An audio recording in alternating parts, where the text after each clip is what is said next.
Yes, hello everyone. Welcome to our Jellyfish interview series. We are Jellyfish DAO, and for those of you who don't know, we are a group of filmmakers and longevity advocates who believe that stories and media have the power to move people and to change hearts and minds. So thank you everyone for being here and joining this chat, and thank you so much to Daniel Ives for jumping on and chatting with us as well. This is the second of our series of conversations that we have with longevity leaders. And we're also excited to collaborate with VitaDAO on this, who's been helping a ton with this as well. So I'll introduce Daniel Ives. May not need an introduction to some here, but Daniel is making biological age control a reality with the team at Shift Bioscience. At Cambridge University, Daniel showed that 2-deoxyglucose can eliminate mitochondrial DNA mutations, a type of age-linked damage. In 2017, he founded Shift Bioscience, and with Brendan Swain, developed a method to discover the important genes inside biological black boxes, like aging or cellular rejuvenation with Yamanaka factors. Shift is currently validating some promising gene candidates for safer cellular rejuvenation and defining the full map of safe rejuvenation genes. The promise is that one day you'll be able to routinely reset your biological age to prime of life, stepping back from the precipice of age-linked diseases or untimely death. Also, Daniel served as a scientific advisor on my film script, The Last Generation to Die. He was amazing, gave great feedback, and helped kind of bring the science up to speed in greater specificity, and was just great to work with.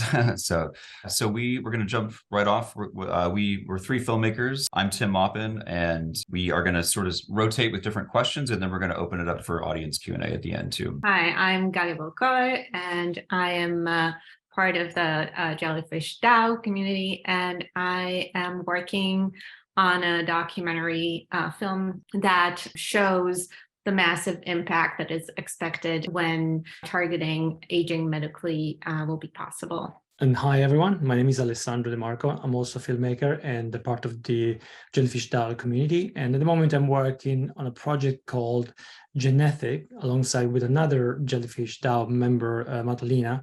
And at the same time, we're trying to promote, the longevity through the media. Well, I guess I will kick it off with the first question to Daniel. This is a bit more of, just sort of a personal one, intro, but I was very curious what your personal path into longevity and maybe even more broadly science was.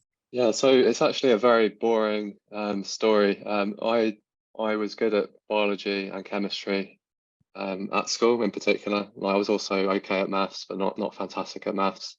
So I just followed what I was good at, and then I ended up doing biochemistry.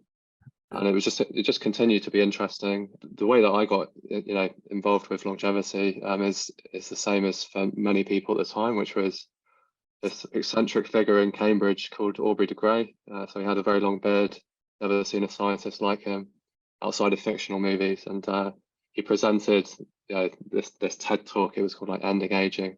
It was really like a call to arms. It was like, look, we can do something about this.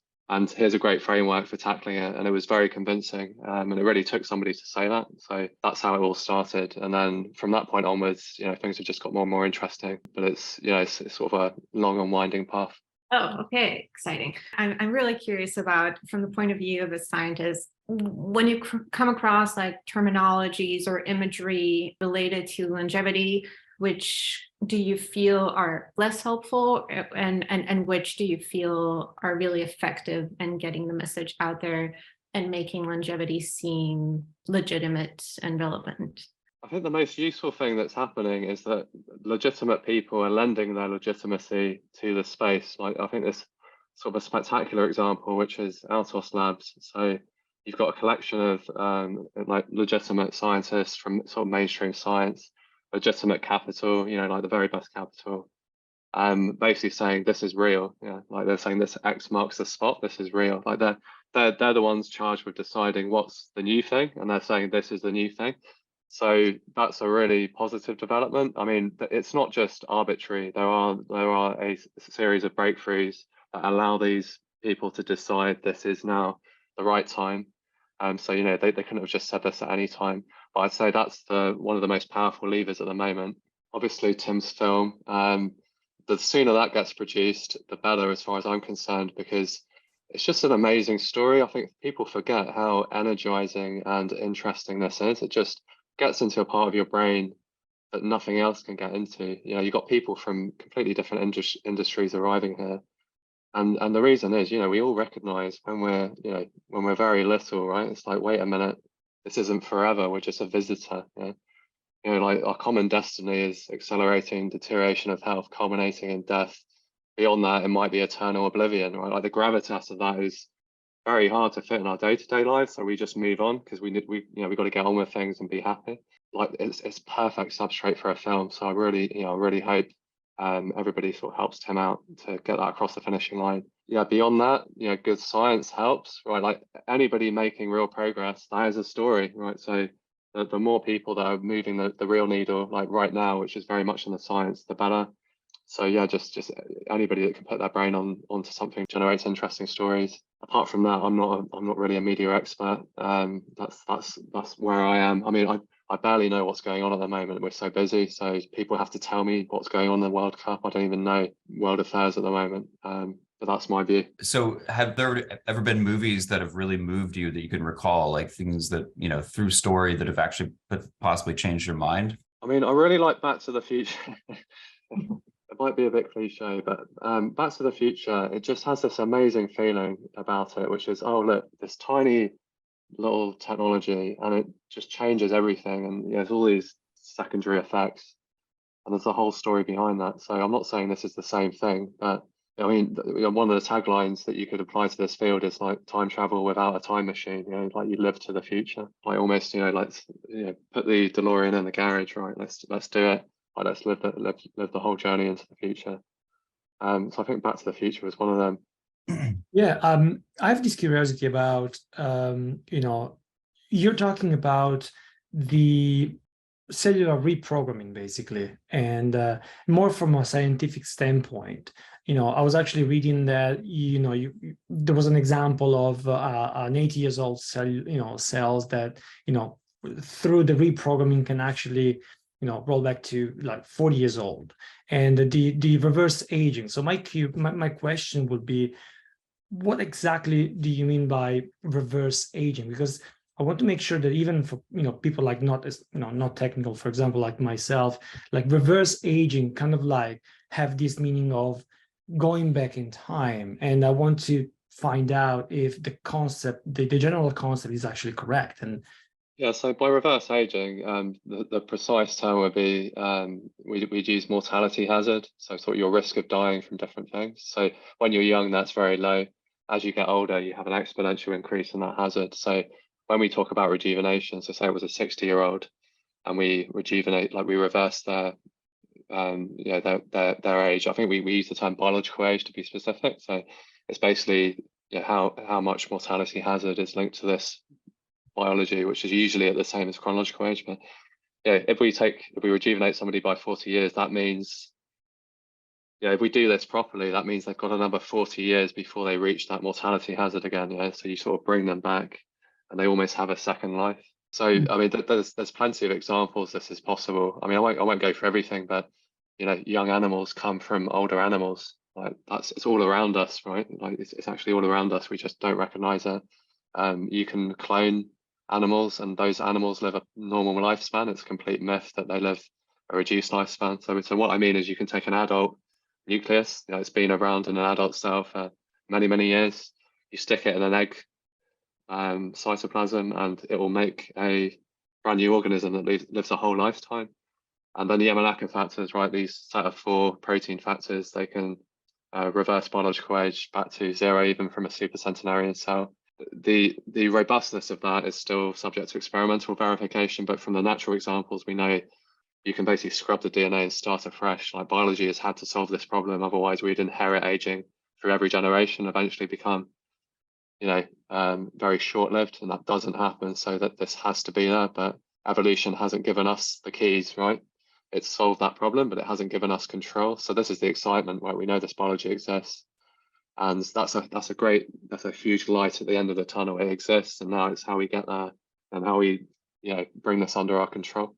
What would you say Shift Bioscience is? How is your approach different from others who might be working on cellular reprogramming? So our approach is really a historical artifact. We were actually trying to solve some other problem, and then we realized we created a solution to a bigger problem. So we were trying to do a CRISPR screen for aging. So what I mean is it's a genetic screen for aging. So we were trying to create a readout for this screen where basically you can knock out every gene in the genome individually and assign a relationship to aging. Basically just sweep all of the biology available and then decide what we're gonna, where we're gonna go as far as drugs are concerned.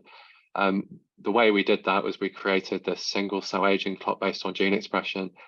It basically created a window into the biology of aging. We didn't anticipate it was going to do this, but because it's built out of genes, those genes are like known characters, like people know what they do of assigned functions. So, we took a black box, which was aging, and we create a window into that black box. And you can apply this method to cellular reprogramming. It's a black box. Outside of the Yamanaka factors, very few details known. And apply this method, it creates a prediction. I think one of the differences is we've got green shoots on the validation. It looks like we've been able to, I'm not going to declare victory, but there's biology that's never been linked to rejuvenation before. We've sort of shone a light on it. We need to do a few extra layers of verification to remove the possibility it's a false positive, but it looks like this machine is an effective explorer. So I don't know if anybody else out there has done that so far, but that's, I'd like to think that's something that's different about us. We're actually making good progress. So I'm wondering about cellular reprogramming. If it seems like it's been relatively more on the news and the media than maybe other areas of longevity. So relatively got more press, and I hear some lay people who are excited about it as I am. But I wonder if there is any specific like scientific milestone you have in mind that when this happens, we will really grab the attention of the public and the media, and people will get excited, believe it's feasible, that it's relevant, that maybe they need to do something about it. Is there anything like that you have in mind? Yeah, there's different stages, and it will be different audiences that get excited. So internally, we will be excited when we've created a full map of rejuvenation biology. Now, this includes biology that's unsafe, sort of quotation marks. So it does things that might increase the chance of cancer. So Yamanaka factors, for instance, that they create an environment that's more tumorigenic, and that's a problem. If we want to, if you don't want to take you don't want to buy a drug packet in the future that has a picture of a teratoma on the outside and warning you if you take too many, you're going to have a tumor growing on your arm in the morning. That's not what we want to do. So, but we do want to create a full map of the biology, just to prove to ourselves that what we see is the full picture. Because it's actually about your time. Like you've got to show that what you're doing is meaningful. And you don't want to just latch onto the nearest thing and spend all of your time on that when there was a much better solution that you could have found much earlier if you spent the time doing that. So you've always got to map this landscape of rejuvenation biology. And then that's exciting, right? Like we've created a map. And then the second sort of line, which is again internal excitement, perhaps amongst scientists, is that we carve out a subset of that biology which is shown to be safe. And this is rigorously shown to be safe, as in there's absolutely no evidence this will move cells towards plasticity or transformation or cancer or anything like that. And then there's evidence this exists already, which is there's natural versions of this, right? And the fact there's natural versions suggests that that's been the cancer issue is largely been solved. I mean, we have to prove this, right? That's a bit speculative. But to basically silo out, here's a bunch of biology that's safe, because as far as you taking a therapy is concerned, safety is of paramount importance. Like the fact we can rejuvenate is great, but we can't do it safely. It's never going to exist for people. So to prove you've got a subset that's safe, that's really important. And then another line, which is we show we can do this in all of the cell types in your body, or at least a minimal subset that gives you a good decrease in mortality hazard. It's no point me rejuvenating your little toe and the rest of your body gets old. You just die with a really great little toe. That's not going to help. That's not the source of excitement. So we want to show we can get all to these different cell types. And I think beyond that, it's somebody actually uses this really powerful biology in an application for the first time. So someone gets this basically someone moves the needle clinically when nothing has ever moved the needle before. Like everybody's failed, right, to move over this hurdle, and all of a sudden this new type of biology comes along. I think that's a watershed moment for a lot of people in, say, traditional bioscience in the pharma world. Like they're always going to be the rational skeptic until somebody moves the needle, and they just, they'll be like, now I'm interested, right? Now I'm interested, and I want to talk, and we want to apply this. And I think eventually you get this engineering project that is absolutely necessary, which is we need to get this to everywhere in the body as soon as possible. So yeah, and that's a moment for the industry. And then beyond that, it's, I guess somebody in the future is going to be able to reset a collection of their organs right back to a young state, like back to their prime of life. And then the reality is, undeniable, right? And I guess it's just your granny doesn't believe in it. She's always going to be a bit skeptic because she was born much earlier. Eventually everybody will be there, right? So you believe that cellular reprogramming can not only rejuvenate in the future, or will not only be able to rejuvenate tissues or cells, but also whole animals or people? Like how far is this day? The only way to find out is to try. But we can entertain a scenario here, like with cellular reprogramming, that this might happen, right? So the fact that possibility exists is hugely energizing, and is like, it should be a call to arms. Like the fact that exists, we've got responsibility to to try and reach that reality. Like if you try and second guess it, you'll just find a million reasons why this is going to fail. But the fact that the reality exists, like we've got enough confidence, right? It's like a light at the end of the tunnel. Like we can see a light. We've just got a responsibility to make this happen as fast as possible. Maybe there's an insurmountable hurdle. If we can't see any ahead of time, why would you delay? Because it is life and death on the other side. So there was what made you decide to focus on this particular study of longevity? What brought you to made you interested in the whole thing about longevity when you started it? There was like one particular case, or maybe like something that triggered you to say, this is what I want to spend the rest of my life with, or what made you decide? I think when you've gone through a lot of education, like you sort of in high school and then secondary school, and you go to university and you might do a master's, you want to make sure that time's worth it. You've basically been investing in yourself, and then almost you characterize yourself as like this huge machine that's been built. You want to get maximum leverage out of that machine. So you've made that investment, and you want to leverage that. So when somebody says, when somebody makes a compelling case that we can do something about aging, and your skill set falls within like that realm, like it's just a massive leverage point. You could really do something here with your skill set. So it almost feels like it almost be a waste, right? You've developed these skills, why wouldn't you apply them to the maximum, right? Why wouldn't you get maximum leverage out of those skills? So I mean that was mindset. I'm fortunate as well that like I could there were generous studentships available to sort of entertain this, like where I'm from, so I could do this, and sort of there was a government subsidy like letting you do this, so not everybody's gonna benefit from a studentship, but it's almost like I didn't have anything to lose. I had this huge skill set, and I wanted to get leverage from that skill set, and so like the conditions were really good. I think they're very good now, if not better. So I'd like to thank lots of other people making this decision. When you see science portrayed in movies, how do you feel about that? Do you feel it's sort of always cheesy, or what's your take when you see actual science happening on screen? I think it can be done well. It can be done less well.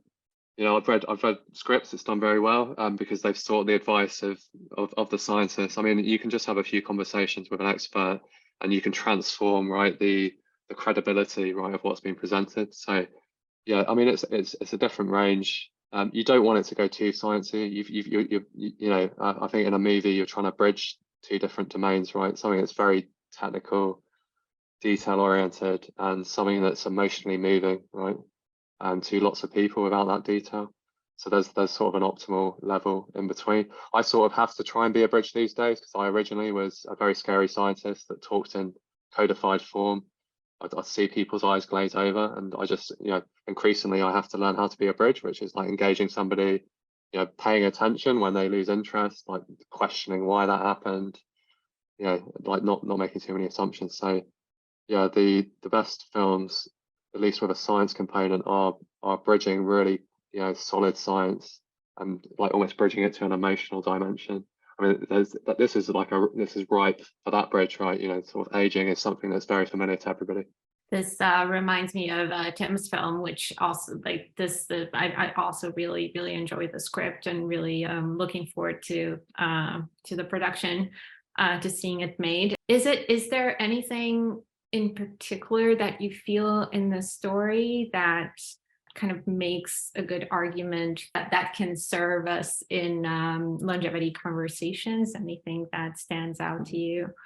I think the most interesting thing that when I was reading through this was that you're taking the science and bringing it into someone's day-to-day life, and everybody can relate to that, right? So you sort of have these human moments where all of a sudden this technology creeps over into the real world, and in very different ways, right? Which sometimes it's humorous, sometimes it's like, I don't know, anxiety inducing. But I mean, in Tim's script in particular, like, there's this moment, she's got no options, right? Like she's got a loved one that's, might not be there, right? And, it's that anxiety, and she's only left with one option. And why wouldn't you take that option, right? If you could do something about it, and why wouldn't you play that card? And I think everybody would. And like that just does so much good as far as as far as narrative is concerned, because when you're basically putting the audience in the shoes of that person, right? And like making them really think about it. It's like, well, what would you do, right? And then all of a sudden, something that someone might portray as, keeping dictators alive for longer, right? It becomes actually, it's like you're keeping your loved one alive for longer. It just completely flips the script.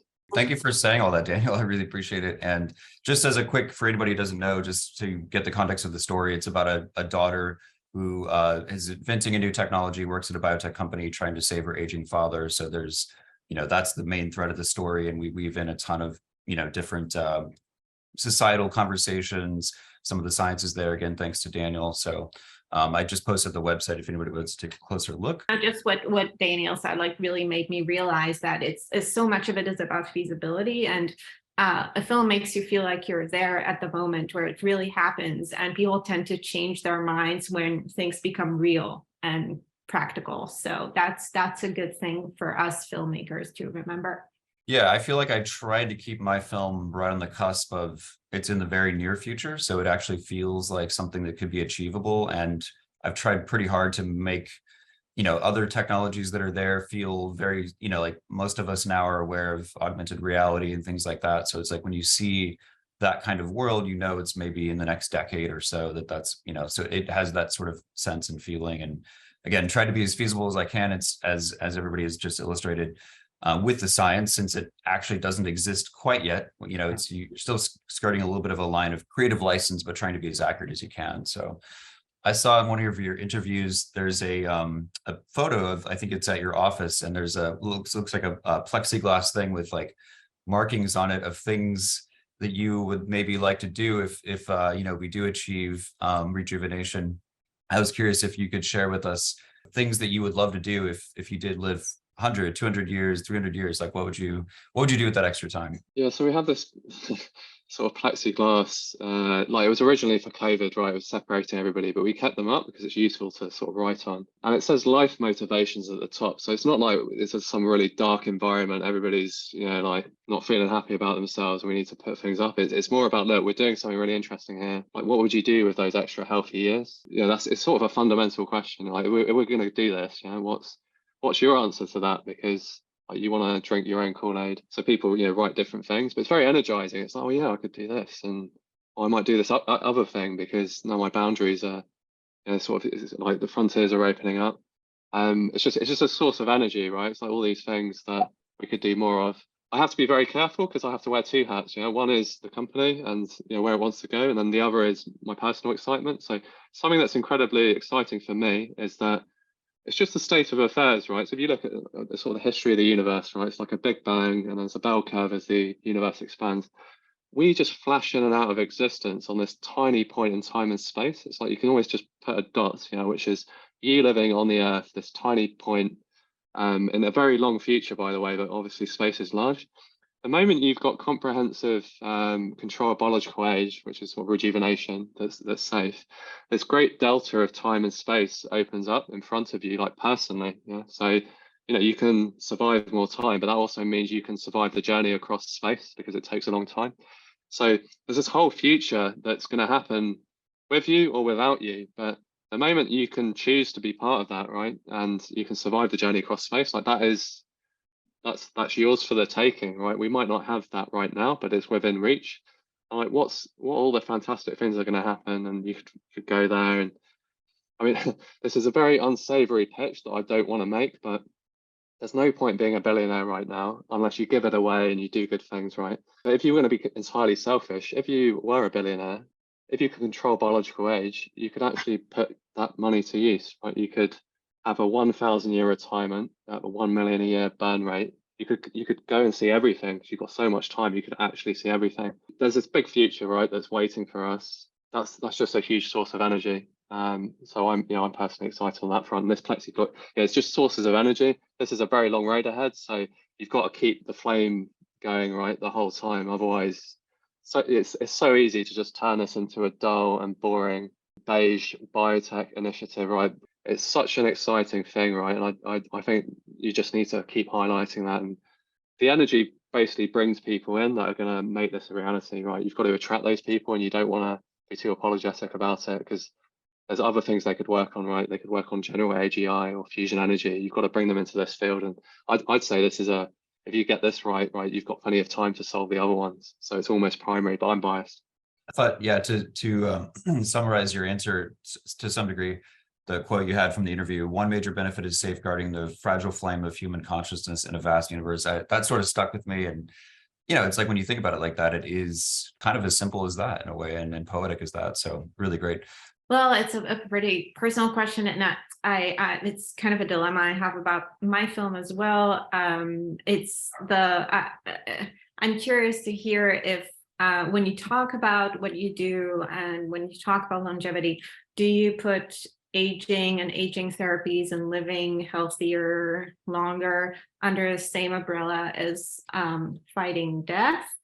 Or are you more careful with that? Like, do you feel in your interaction with people in your social circles that there are things that people are not ready to hear? Or do you, I'm just curious to hear how, if you separate those two things, aging and death, or not. So I adopt an energy first policy, which is, is the energy higher in the room or lower in the room? When you go to certain places. So I think it's easy to get into this sort of language policing debate, right? Like, should you say this because it's going to put off these people? We need their help. I think what people don't realize is that there's this term health span, right? It's like, this is about health span. It's keeping people healthy for longer. The things that are will be most effective at increasing health span will increase lifespan. It's just a measure of depth. If you've really got to the heart of things, a byproduct will be increased increased lifespan. So if you only want to do health span without the lifespan, it looks more like traditional medicine, right? It's just making someone slightly better, but not really dealing with the issues. If you really fix problems in a comprehensive way, lifespan will increase. And I don't think you need to apologize for that. I think that's a nice byproduct. You don't need to put it front and center, like, lifespan first, health span second, because then, you're just asking for trouble, right? We don't want to be in decrepit state for any longer than absolutely necessary. But I don't think we should self-censor the lifespan aspect. It's actually a signal of how comprehensive the rejuvenation's been. Which is a health span. I mean, that's the ultimate, it's the ultimate health span drug, right? Making yourself young. It's like a shield against everything. I guess if I can put it a bit differently, how would you define the problem? Is the problem our health when we age, or is death a problem, or the problem? Or are there two separate problems that we are addressing, both one directly, one indirectly, by targeting aging? I think it depends on the person. You've got to be careful not to speak on behalf of everybody, because that's where you get these, some people feel like they can't be authentic. I think it's a very personal question. Again, like I'm sure you could explore this very well in a film, which is like, okay, you're really old, like it's like old Galileo or old Daniel, and you're given that option every single day. Like, do I want to live another day? Do I want to live another day? I think it's very unlikely that death would be the preferable option. You'd have to be in a really advanced state of disrepair, and you know, you can have loving grandkids and kids and stuff, like, you know, for death to be the better option. I don't find that believable, yeah, that everybody would choose death, right, when they take the whole picture and they put themselves in their shoes in the future. But yeah, it's a person to person thing, and I think speaking on behalf of others and misrepresenting them and making them self-censor isn't a solution. Okay, and one last question from Alessandro. Yeah, I mean, according, like, connecting to what Gali was actually saying. So basically, like, you are associating the kind of like longevity to, you know, live a healthy life. And so, because I think that some people think about longevity living forever, basically. So whatever, like, the studying that people conduct is actually like to make people living forever. But basically you're saying that living healthier, and that's actually like living longer, is actually a consequence. But do you think the study actually is going to go towards, once you reach a healthier life and a longer lifespan, do you think actually the research actually keep moving forward to kind of like the idea of living forever? I mean, I think it's about the market for that, right? So what is the market for living forever? Because you could frame it two ways. One is, oh, it's amazing, we've got the full endowment of the future, right? But some people might be like, oh, it's like a life prison, yeah, like I'm stuck in life, I want to know what's beyond life, right? It might be, you might be reborn as, like, I don't know, you know, like it could be that whole other thing on that other side. I mean, we don't know what the probabilities are, right, you know, without taking some massive risks. So I don't know what the market will be for forever, yeah, but there's a lot of time left in the universe, right? So I mean, you know, it's just extrapolation. Like if you can do things comprehensively and you can give people quality of life, and that's under your control, I think it's for people to make that decision. And I think if you were to live forever, you've got to solve some really big life questions, which is like, am I happy? Have I achieved a state of happiness that's sustainable? 'Cause otherwise forever is going to be a torment. You don't want to second guess, like, is this good or not, right? Because you've got to solve these things up front, like, you know, this life motivations chart that we have, right? You've got loads of things on there which you're just going to relish, like, every day sustainably forever, yeah. Of course you'd keep going, yeah, but you know, some of those things are going to wear thin. You know, I think there was an article that was published that I helped contribute to, and it was talking about, what does marriage mean, right? What does marriage mean when you can live a long time? Are you a good husband if you gave it 150 years, right? But then that was enough. Okay, I think that wraps up the filmmakers' primary questions. We'll open it up to the audience. I'll just take one that I know came in through the chat quickly, and then as we, you know, if you're welcome to jump on your mic and ask questions as well, but I'll ask Daniel this one because actually it does involve the last gen, but it was also one of my additional questions that I didn't quite get to that I always find is kind of interesting. The question is, you've been a consultant to Tim's movie, my movie, The Last Generation to Die. Have you been approached by other filmmakers?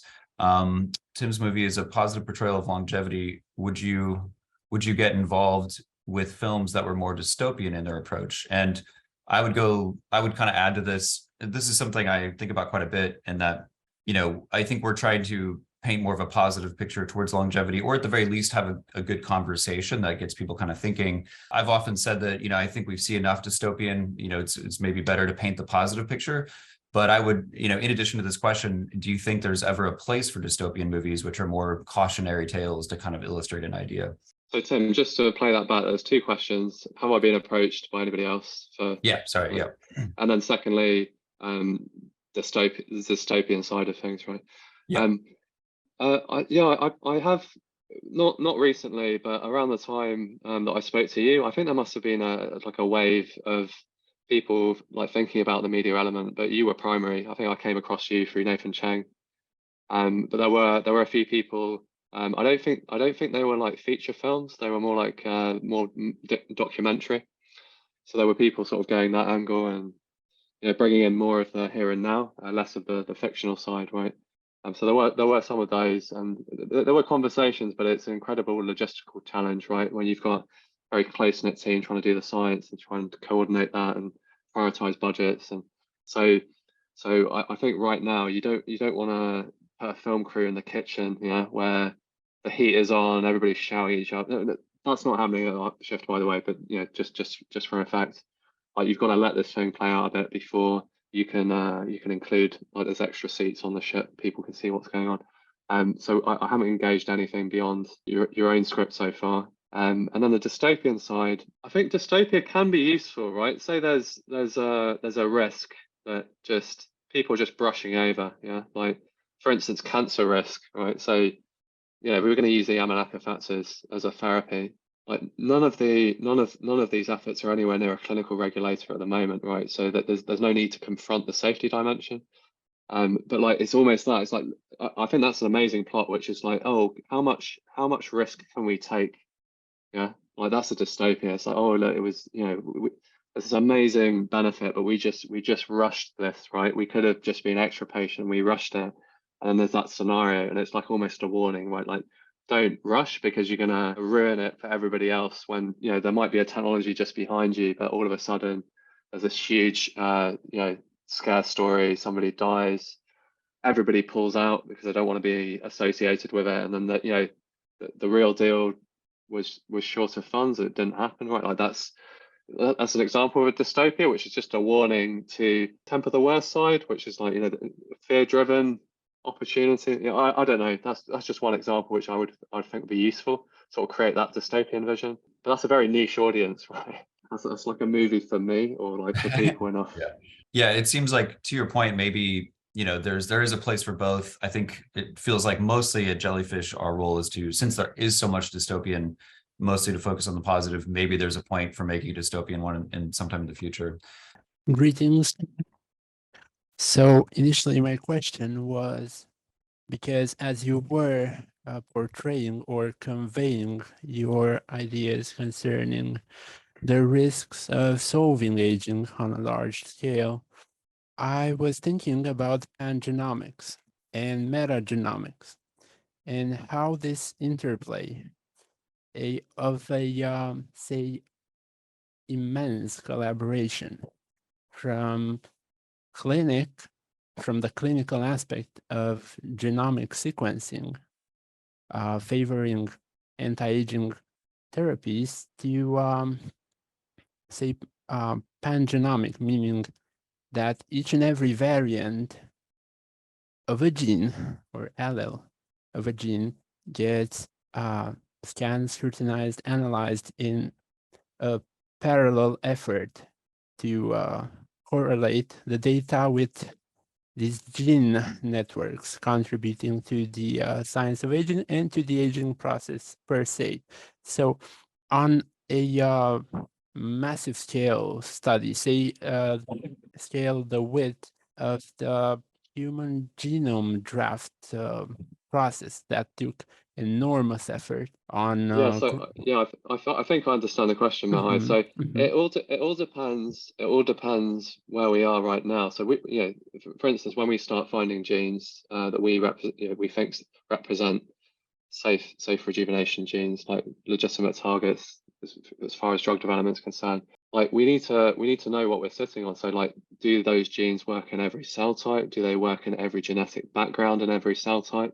Because if they do, you can save yourselves a lot of effort, right? Because you've got something that's so powerful, it's gonna clear everything in its wake.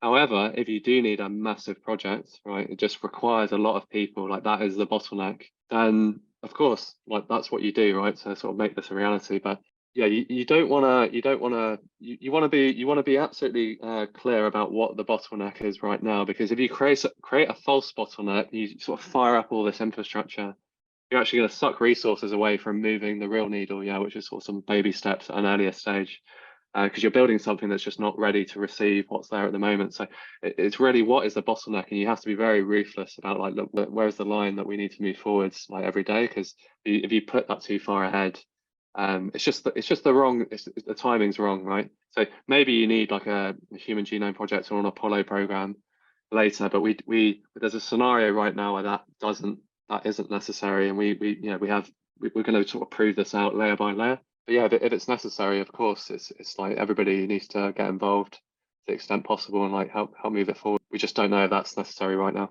Well, thank you. I also congratulate such a natural grow, let's say, with tested phases, tested steps, with due diligence done, and with each and every step assessed from a scientific standpoint.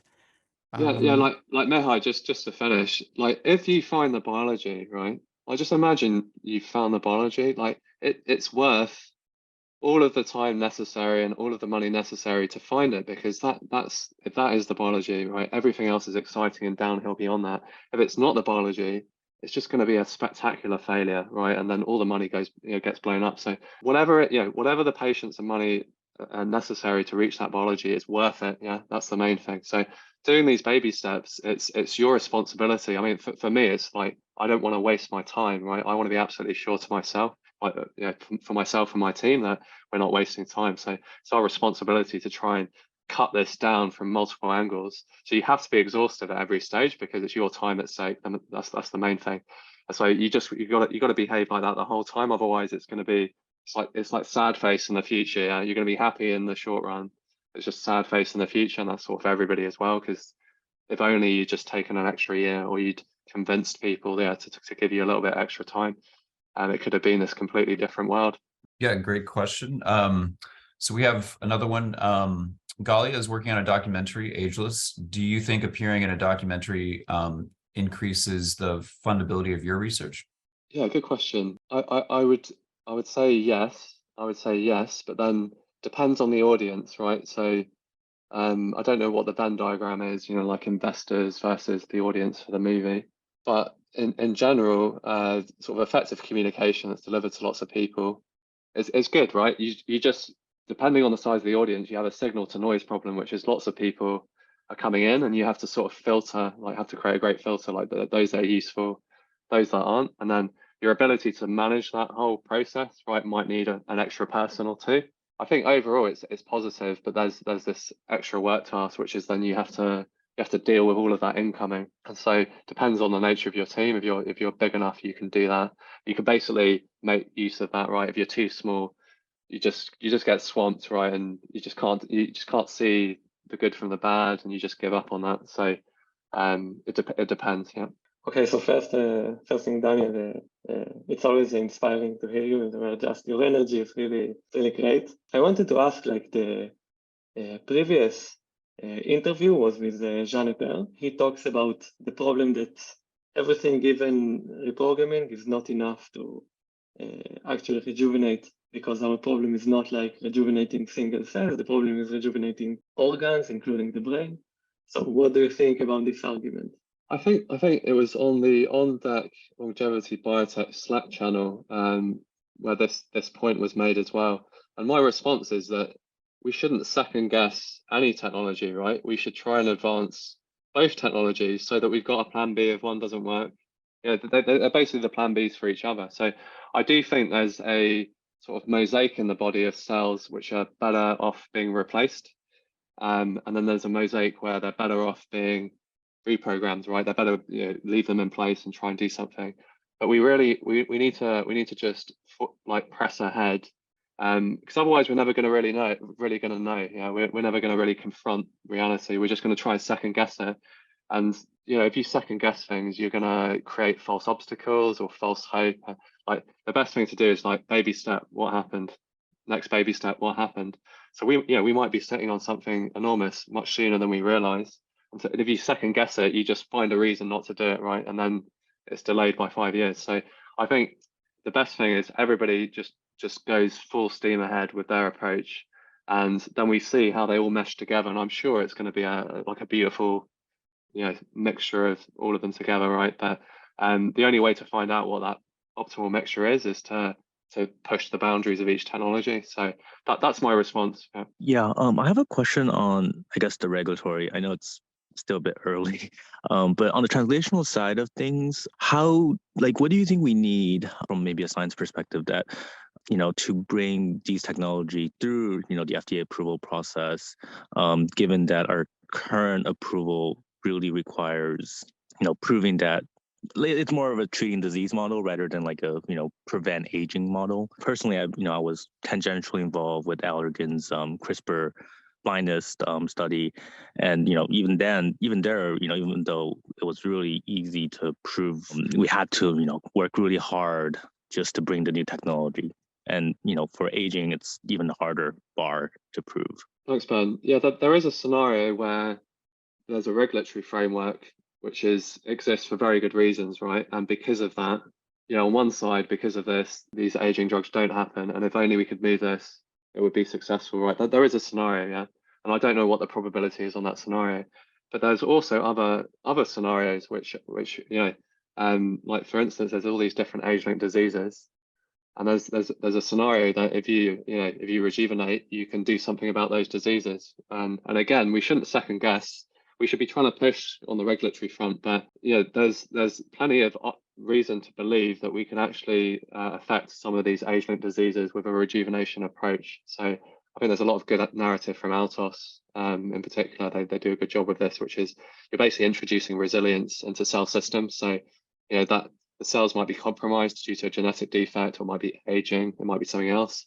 You introduce resilience, you restore them back to basically an optimal state. And so there's plenty of reason to believe that we can affect diseases. And the difficulty with clinical development is there's like, it could be like 20 different things you've got to optimize to make something a drug in the real world. Yeah, there's all these different hurdles, and you've got to find something that surmounts all of those different hurdles, like in one of these big hurdle races.